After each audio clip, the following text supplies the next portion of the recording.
There is a particular comfort in believing that history's darkest chapters were authored by visibly monstrous hands. That evil announces itself through chaos, vulgarity, and obvious moral rupture. That it arrives screaming. In truth, the most destructive forces in history rarely behaved that way.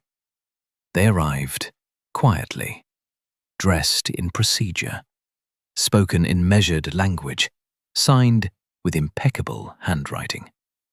They were administered. This is the first illusion that must be dismantled. That industrialized evil emerges from madness. It does not. It emerges from order. From systems so well organized, so efficient, and so respectable that their consequences appear almost accidental until it is far too late. The catastrophe of the 20th century was not constructed by fanatics alone. Fanaticism supplied the ideology, but ideology by itself cannot move trains, refine fuel, manage populations, or sustain war across continents. Those tasks require something else entirely. They require structure, finance, industry, administration, logistics, calculation. And calculation, when detached from moral weight, becomes lethal. This story is not about one nation's crimes. It is about how modern civilization itself learned to separate responsibility from consequence, and why that separation proved so efficient. If you have been taught to imagine history as a struggle between virtue and barbarism, this account will feel unsettling. Because what emerges instead is far more disturbing. That barbarism was not the opposite of civilization. It was enabled by it. The early 20th century was an age of confidence. Confidence in progress, confidence in rational planning, confidence in the idea that complex problems could be solved through technical expertise and organizational discipline. Industry expanded, finance globalized, bureaucracy matured. And with them arose a new class of power, not political, but structural. Power embedded not in individuals, but in institutions. Institutions that did not feel, they calculated. This distinction matters, because feeling generates hesitation. Calculation does not. In the interwar years, Europe was unstable, wounded, and deeply indebted. Economic devastation had created a vacuum, not merely of money, but of confidence. Into that vacuum flowed capital, expertise, and institutional authority from beyond its borders. This was not an invasion. It was welcomed. Stability was desperately needed, and stability, in modern economies, is delivered through finance. Loans rebuild factories, credit restores trade, investment promises order, and order, after chaos, feels like salvation. The machinery that would later sustain mass destruction did not arise overnight.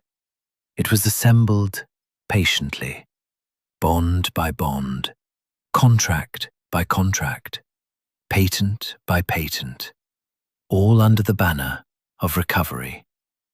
The language was not violent, it was technical. Balance sheets replaced battle plans. Profit forecasts replaced moral reflection. And as long as growth returned, questions remained politely unasked. This is the second illusion. That neutrality exists in systems of immense scale. That one can build infrastructure without shaping outcome.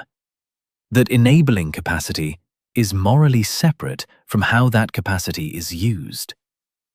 History exposes this belief as dangerously naive. The industrial revival of Central Europe did not merely restore civilian life. It restored heavy industry, steel, chemicals, transport, the very foundations of mechanized warfare. This was not hidden. It was discussed openly among economists and planners. Yet the assumption persisted that economic integration would civilize political ambition, that trade would tame ideology, that profit would restrain extremism. It was an elegant theory.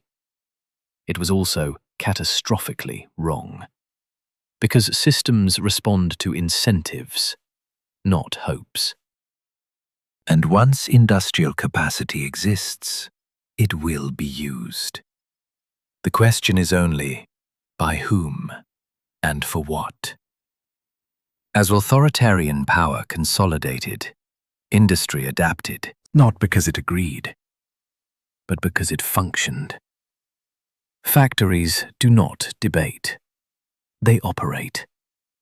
Financial institutions do not moralize. They assess risk. And when risk is legally insulated and profits remain available, continuation becomes the rational choice. This is where the story becomes genuinely uncomfortable. Because nothing here requires villainy, only professional competence, only adherence to role, only the quiet discipline of, not my responsibility. Engineers solved technical problems.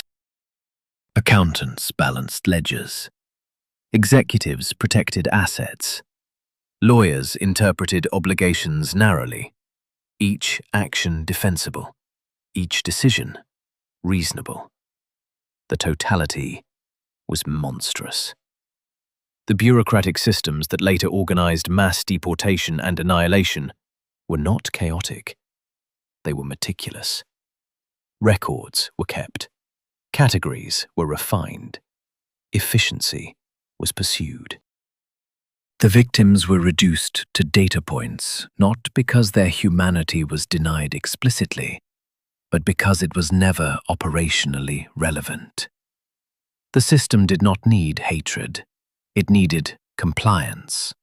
And compliance flourishes in environments where responsibility is fragmented, where no single individual feels ownership of outcome, where morality is replaced by procedure.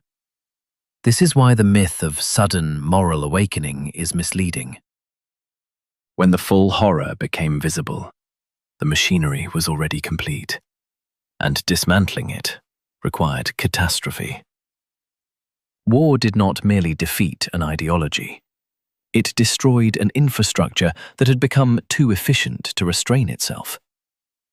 After the devastation, a reckoning occurred, but it was selective. Ideological leaders were condemned, political structures were dismantled, but the deeper question remained largely untouched. How could such destruction have been built so methodically? The answer was inconvenient, because it implicated respectability. It implicated education. It implicated the very idea that rational organization is inherently benevolent. So the narrative was simplified. Civilization was opposed to barbarism. Progress was vindicated. And the uncomfortable middle ground, where efficiency and atrocity coexist, was quietly set aside. Yet that middle ground is where the real lesson resides. Because the structures that enabled catastrophe were not destroyed. They were repurposed, integrated into a new order, refined and celebrated for their productivity. This is not a story of hypocrisy. It is a story of continuity, of how systems survive by shedding context while retaining function. The danger is not that such history repeats identically. It never does. The danger is that its underlying logic becomes invisible. When profit is abstracted from consequence, when legality replaces morality, when scale overwhelms empathy, the result is not immediate evil. It is gradual desensitization. And desensitization is how extraordinary harm becomes administratively normal. This is why this history cannot be approached with indignation alone. Indignation reassures us. It places evil safely in the past. Understanding, by contrast, implicates the present. Because the mechanisms have not vanished. They have matured. In the next part, we will examine how specific institutions, technologies, and financial structures operated, not to accuse, but to understand. To see how respectability, legality, and efficiency combined to produce outcomes no civilized society would openly endorse. And why recognizing this pattern is not an exercise in guilt. It is an exercise in responsibility. If the first part dismantled illusion, this one examines mechanism. Because catastrophe is never produced by abstraction alone. It requires instruments, institutions that function reliably, processes that repeat, systems that endure beyond individual intention.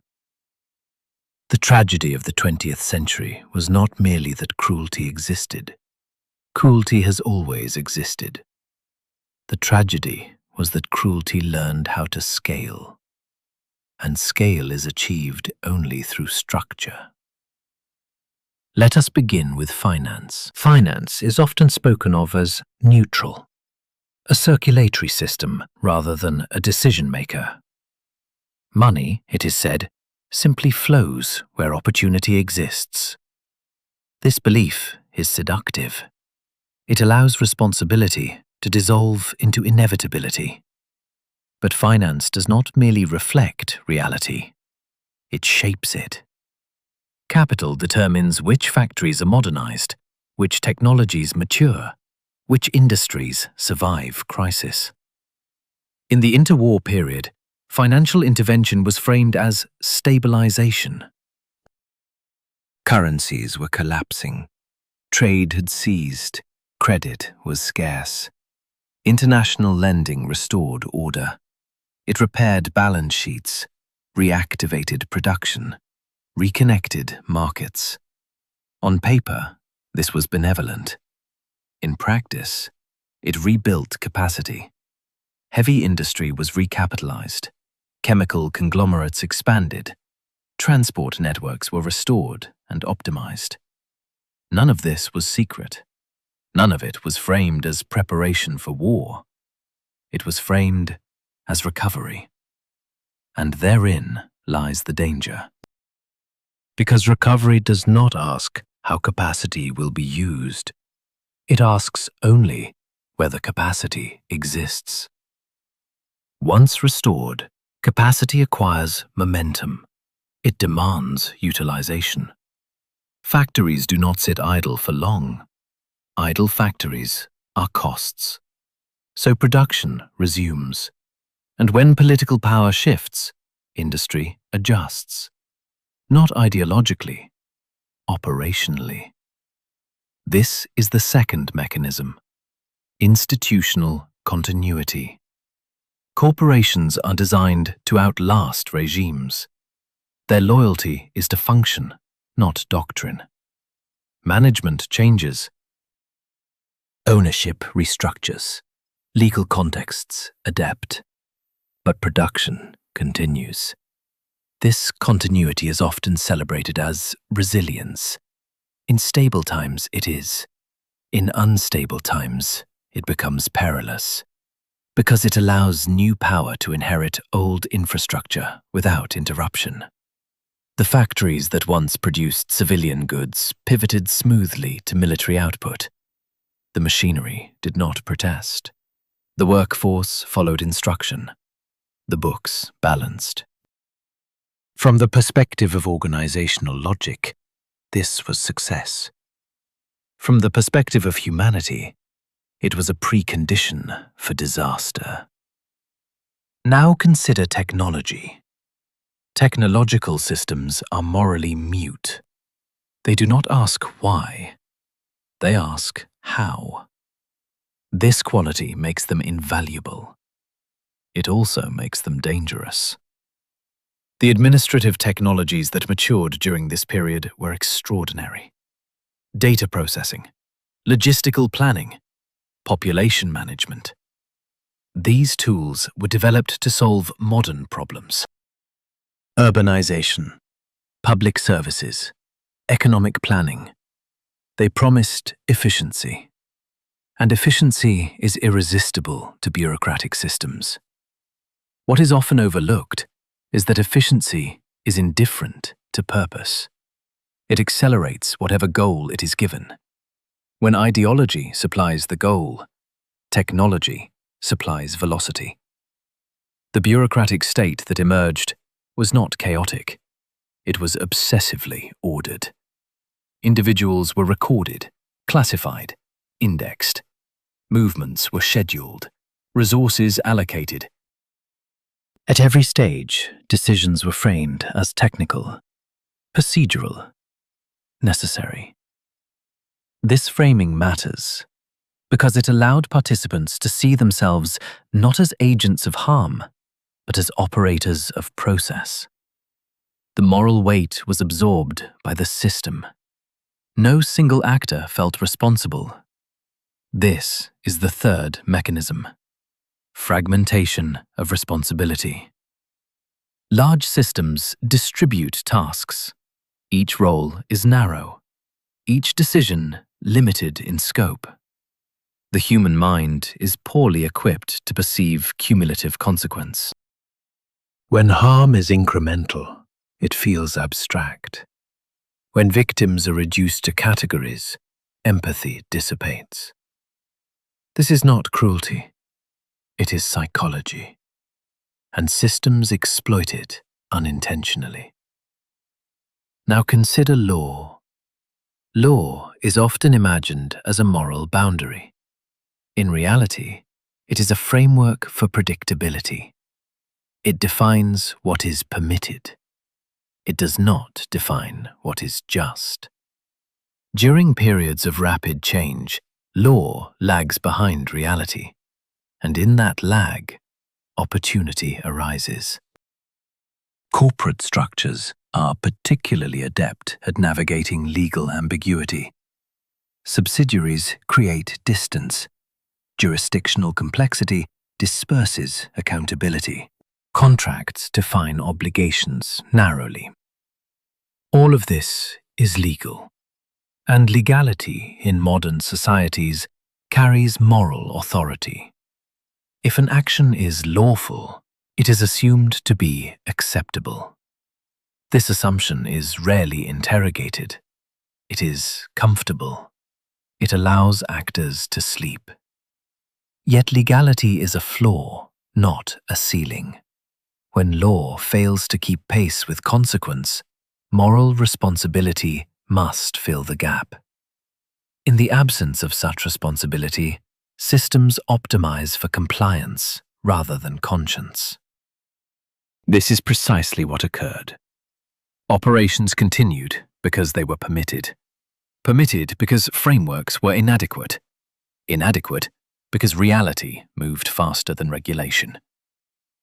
After the catastrophe, inquiries were conducted, evidence gathered, testimonies heard. But the focus was narrow. Intent was examined, direct orders scrutinized. Structural enablement remained largely untouched. Because structural enablement is difficult to prosecute. It lacks drama. It implicates everyone. It forces uncomfortable questions about how modern societies organize themselves. So the reckoning stopped short. Not out of malice, out of pragmatism. the world needed rebuilding. Industrial capacity was required. Administrative expertise was indispensable. And so, continuity prevailed over accountability. This decision shaped the post-war order profoundly. It preserved prosperity. It also preserved blind spots. The systems that had demonstrated their capacity for destruction were reintegrated with minimal redesign. Safeguards were added, oversight expanded, but the core logic remained: efficiency, scale, abstraction. These qualities are not inherently immoral. They are indispensable to modern life. But when left unexamined, they become dangerous, because they encourage a particular kind of ethical minimalism. Do only what is required. Ask only what is necessary. Avoid questions that slow production. This minimalism is seductive. It feels professional, responsible. It also erodes the boundary between participation and complicity. This is the most difficult aspect of the story. Not that evil was planned in boardrooms, but that boardrooms made it possible. By doing exactly what they were designed to do. The lesson here is not condemnation. It is clarity. Systems do not fail morally because they contain bad people. They fail because they lack friction, because nothing interrupts momentum, because responsibility dissolves into process. In the next part, we will bring this analysis forward. We will examine how these same mechanisms appear in altered form in the contemporary world, how distance, legality, and abstraction continue to shape behavior, and why remembering this history is not an act of retrospection, but of preparation. The most enduring systems do not survive because they are virtuous. They survive because they are useful. And usefulness, when elevated above judgment, becomes morally invisible. This is the quiet continuity that binds the past to the present. The mechanisms we have examined did not dissolve with the collapse of a regime or the conclusion of a war. They were absorbed into a broader, more stable order, refined, normalized, and ultimately rendered familiar. Familiarity is not neutral.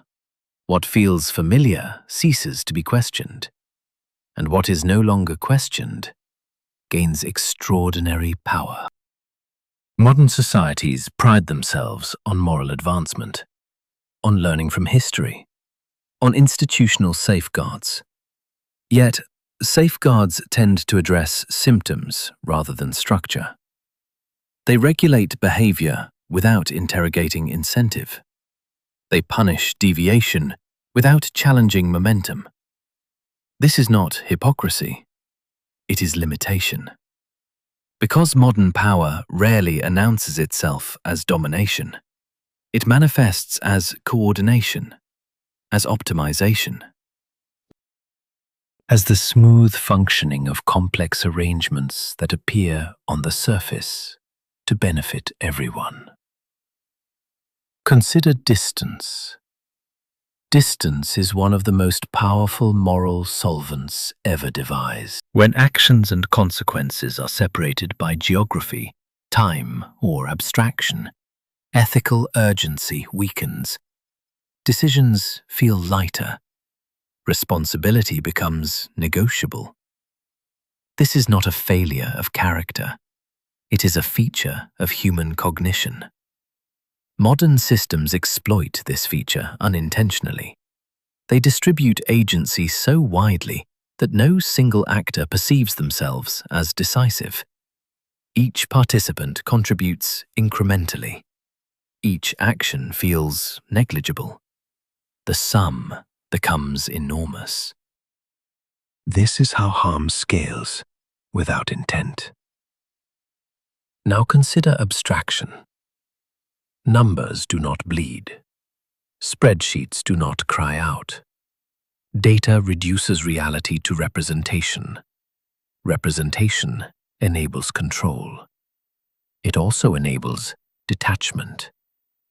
When outcomes are measured exclusively in metrics, their human dimension fades. This is why language matters. When people become units. When suffering becomes externality. When destruction is reframed as inefficiency. None of this requires cruelty, only a narrowing of attention. The most dangerous actors in history have rarely been sadists. They have been administrators, individuals who understood procedure better than consequence, who trusted system over conscience, who believed sincerely that responsibility ended at the boundary of their role. This belief is not confined to any era. It is structurally encouraged. Professionalism rewards specialization. Specialization narrows scope. Narrow scope limits moral visibility. The result is a paradox.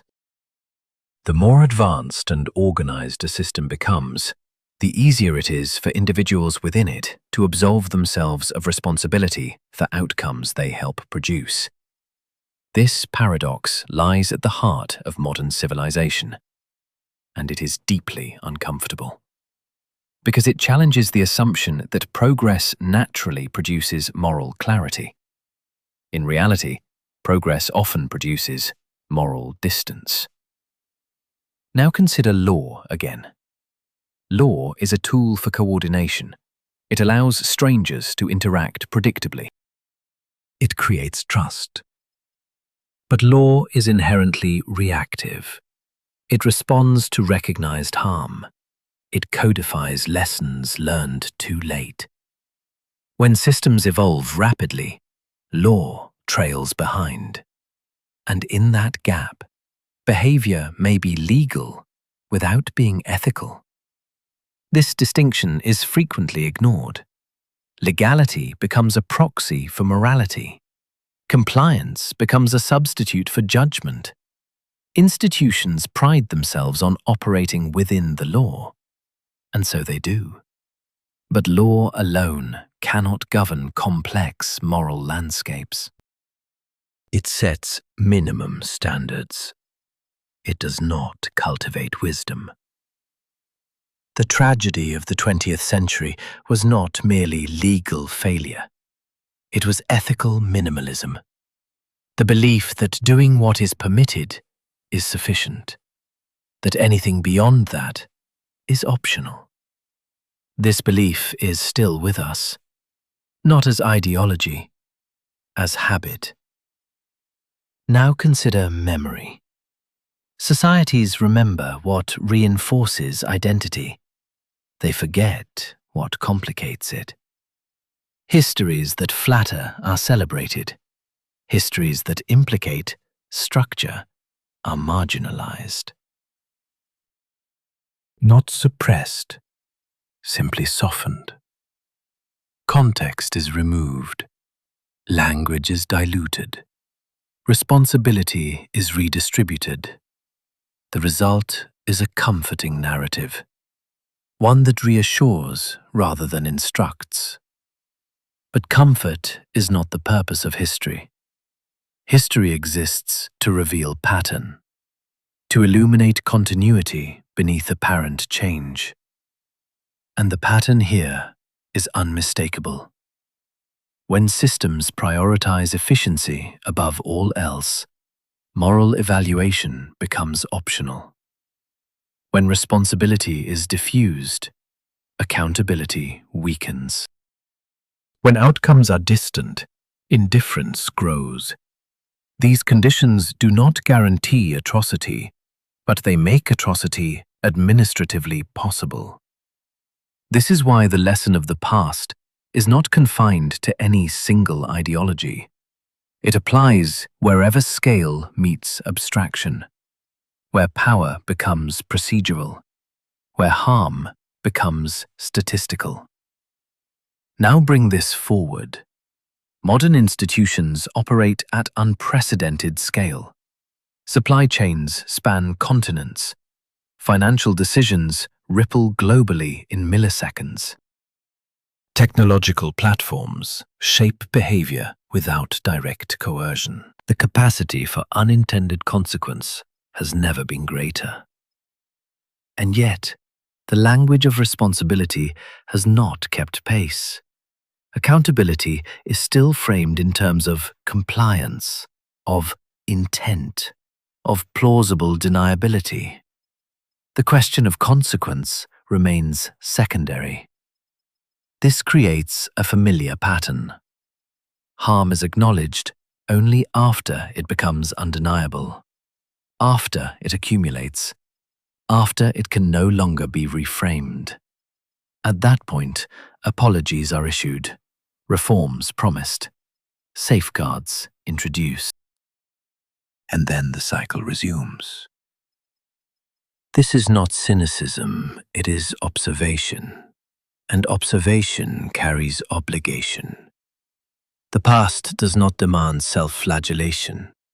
It demands attentiveness, a willingness to recognize when systems are reproducing familiar dynamics under new names, a refusal to accept neutrality where power is exercised. This is where individual responsibility re-enters the frame, not as heroism, not as purity, but as vigilance, the capacity to ask inconvenient questions, to notice when language becomes evasive, when responsibility is deferred upward or downward, when efficiency is invoked to silence concern. These moments matter, because they are where systems are most vulnerable to correction, before harm becomes embedded, before momentum becomes unstoppable. Understanding history in this way is not pessimistic. It is realistic. It acknowledges that civilization is not a moral achievement once secured. It is a process, one that requires constant recalibration. The belief that it could not happen again is not protective. It is disabling. What protects societies is not certainty, but humility. The recognition that systems built for order can produce horror when unexamined. That respectability is not immunity. That rationality is not virtue. In the final part, we will bring this inquiry to its conclusion, not with prediction, but with orientation.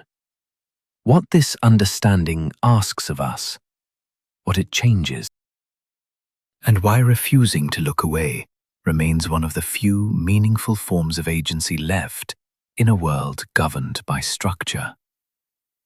Every serious confrontation with history eventually reaches a moment of stillness, a point where explanation is no longer enough, where the question is not what happened, but what this knowledge demands of us. By now, it should be clear that the catastrophe we have examined did not arise from chaos. It arose from order. From systems designed to be efficient, predictable, and scalable. From institutions that valued continuity above disruption.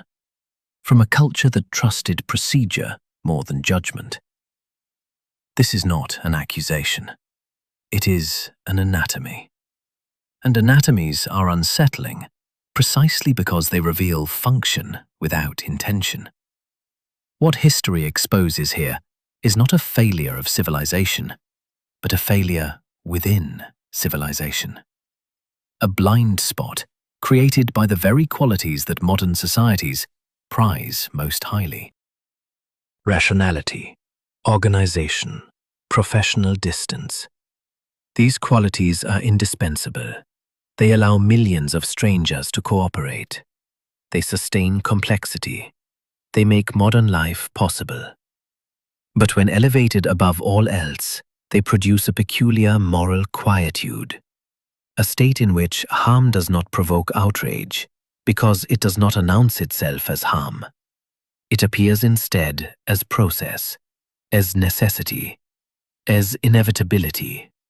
This is the most dangerous transformation of all, because inevitability dissolves responsibility.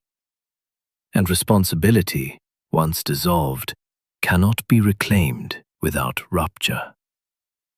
The post-catastrophe world faced a choice: to interrogate the structures that had enabled destruction, or to preserve them in the name of stability. The decision was pragmatic. Reconstruction demanded capacity, security demanded continuity, economic recovery demanded expertise. So the machinery was retained, refined, re-legitimized. The reckoning focused on ideology, not infrastructure, on leaders, not systems. This choice shaped the world that followed. It delivered unprecedented prosperity. It also embedded a quiet assumption that systems which produce wealth must, by definition, be acceptable, that efficiency redeems origin, that contribution outweighs consequence.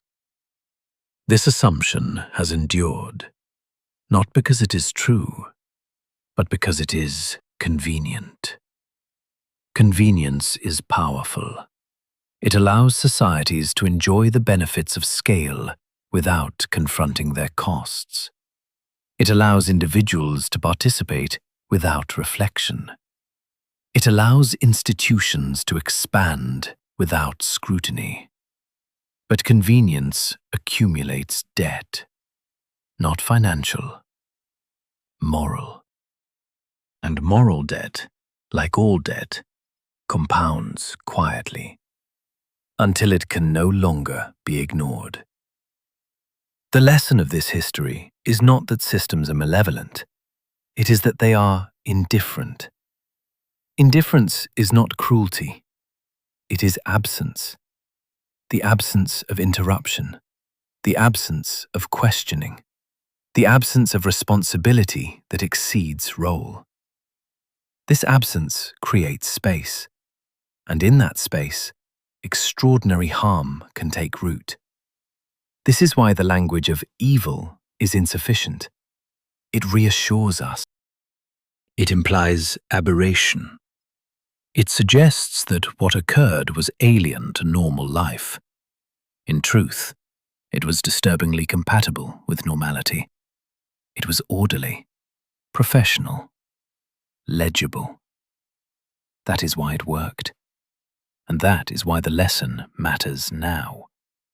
Modern societies operate at scales unimaginable a century ago. Decisions made in one office affect lives across continents. Technologies deployed for efficiency reshape behavior without consent. Financial flows reorganize economies invisibly. The potential for unintended consequence has multiplied. Yet the moral vocabulary governing these systems has not kept pace. Responsibility remains narrowly defined. Compliance substitutes for judgment. Outcomes are treated as secondary to process. This is not malicious. It is structural. And structures persist unless actively revised. Revision does not require dismantling modernity. It requires friction, moments where momentum is questioned, where language is challenged, where legality is not allowed to masquerade as legitimacy. This is difficult work. It slows systems. It complicates decision-making. It introduces discomfort, which is precisely why it is resisted. But without it, systems drift. And drift, as history teaches us, is not benign. The most consequential failures are rarely explosive. They are incremental, normalized, administratively invisible, until retrospect renders them obvious. This brings us, finally, to the individual, not as a moral hero, not as a solitary agent of change, but as a participant in systems whose influence is cumulative. No individual controls these structures, but individuals shape the environment in which they operate, through expectation, through attention, through the refusal to accept neutral language for consequential acts. Awareness is not passivity. It is orientation. It determines where pressure is applied, which questions are asked, which explanations are accepted.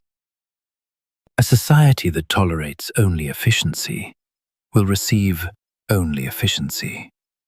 A society that demands accountability will eventually force adaptation. This is not optimism. It is historical observation. Systems respond to sustained expectation, not outrage, not spectacle. Expectation, the kind that is expressed quietly, persistently, intelligently. Engaging seriously with history of this kind is not an act of agreement. It is an act of seriousness. It signals a refusal to be comforted by simplified narratives, a willingness to sit with complexity, to accept that progress and catastrophe can share infrastructure, that respectability is not immunity, that rationality is not virtue. This understanding does not weaken civilization, it strengthens it. Because civilizations fail not when they confront their contradictions, they fail when they deny them. If this exploration has unsettled you, that is not a flaw. It is evidence of engagement, of thought moving beyond consumption. And thought, when shared, becomes culture. A considered response is not applause. It is continuation. It keeps inquiry alive. It signals that depth still matters, that memory is not ornamental, that understanding is a responsibility, not a luxury. And if there is someone whose mind you respect, someone who values inquiry over affirmation, this is the sort of conversation worth sharing. Not to persuade, but to refine understanding together. Because the systems that shape our lives do not change through outrage. They change when enough people understand them clearly enough to insist, calmly, persistently, that they do better. History does not demand perfection. It demands vigilance. And vigilance begins, quietly, with the refusal to look away.